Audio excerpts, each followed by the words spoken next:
సౌలు ఈ పాస్టర్ ఈయన మాట అనేది అనుకున్నాడు.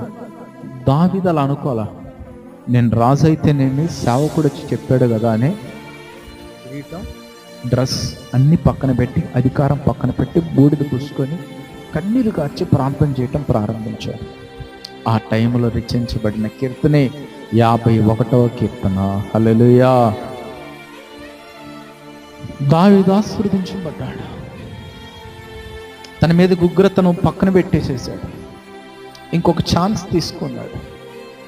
కానీ సౌలు ఏందేముందలే, ప్రవక్త ఏందేముందలే అనుకున్నాడు, పాస్టర్ ఏందేముందలే అనుకున్నాడు.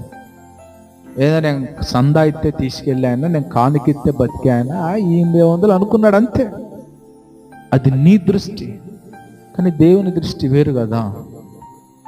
దేవుని దృష్టి వేరు.